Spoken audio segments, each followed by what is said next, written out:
Hi everybody, here we are again in Itamar Israel on Friday morning, lesson number 3, Perkay avot. In the last couple of weeks, we've been slowly introducing this wonderful topic. We spoke about the reasons behind saying Perkay avot, and last week we finally actually began the text itself. Let's begin with this first Mishnah now. Moshe kibel Torah miSinai. Moses received Torah on Sinai. U'misara Yeshua, and he passed it on to Joshua. Yeshua, the Skenim, and Joshua passed it on to the elders. U'skenim leNeviim, and the elders passed it on to the prophets. U'Neviim masua l'anshei knesset gedola, and they passed it on, the prophets, to the great assembly. V'heim amru shlosha dvarim, and they said 3 things. Hevu mitunim batim, one should be very relaxed in making, a judgment. V'amidu tamidim habeh, you must establish a lot of students. V'asus yad Torah, you must make a fence around the Torah. This is the first Mishnah. Now, in order to understand this Mishnah, in the basic understanding, we have to understand a little bit history, history which is behind, what is going on over here. Number 1, why does it say they said 3 things? I mean, the Great Assembly said a lot more than 3 things. So what, first of all, could it mean? What is the historical implication of saying, right now, they saying 3 things. 23, there are about 100 or million things they said. A Great Assembly of 120 great rabbis, they said a lot of things. But again, historically, we're talking about Ezra Sofer. Ezra Sofer, the book of Ezra, read the book. One of the books of the Bible. And Ezra, we know, came from Babylon and comes back to the land of Israel eventually. And they are reestablishing a life, Jewish life in Israel, in the land of Israel, after the 70-year period of the destruction of the first temple. There's a lot of work to do when you get back to the land of Israel. The country has to take upon itself a judicial system, an educational system, all the different systems that we can run a country and to build a thriving community in the land of Israel. And therefore, when you say, hey, they said 3 things, they're saying 3 things that right now are fundamental principles that are important requirements of building our new country in Israel, and reestablishing our country after 70 years of exile. And the first one was to be relaxed in judgment. This, of course, is hinting to the judicial system, talking about the judges that receive different court cases. They must not be hastily in making decisions. They have to hear the different sides, and they can't say, okay, I know this already, I've heard it before, let's bring the next one. No, when you're building a judicial system, it has to be built properly, with the proper ethics behind it, and those who sit and have that power to make the judgment must do it properly, honestly, and not, God forbid, favor different sides, because things may appear on the outside that this guy's right, or he has a better lawyer. Obviously, you have to sit down and make a proper decision through hearing both sides and delving deeply into the Torah reasons behind everything and making a decision that way. So Ezra saw fit that when you come back to the land, you must establish the court. The judges must know what to do. That's number 1.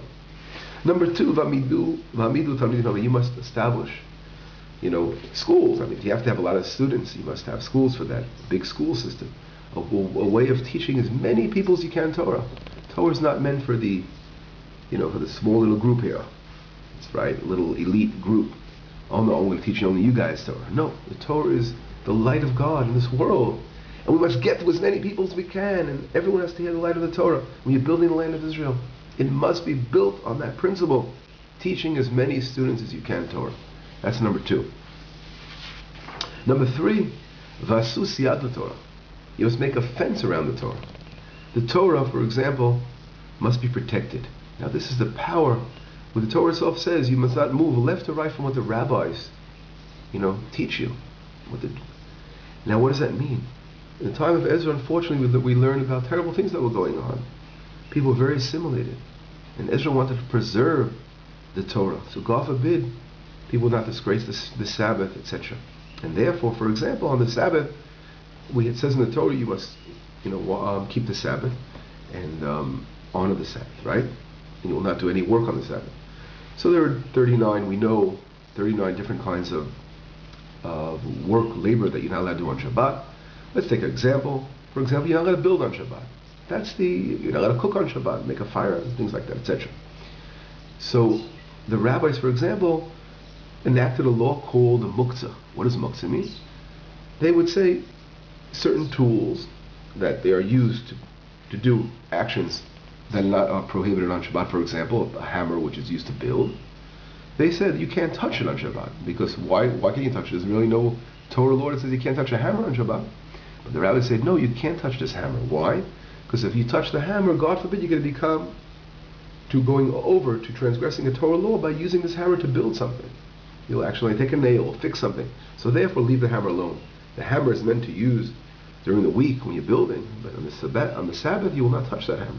That's an example of a siyag, of building a fence around the Torah. And therefore, Ezra Sofer, who's coming back to the land of Israel and reestablishing the kingdom of Israel, and after the exile, they saw fit to pass down that these are the fundamental principles of establishing the state of Israel again. Number one, our judicial system.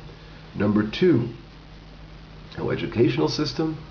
And number three, making sure that we are preserving our beautiful Torah, and people, God forbid, not going to transgress the Torah because of certain reasons, that they're not careful enough, etc. Today, here we are living in the land of Israel today. We're back 2,000 years.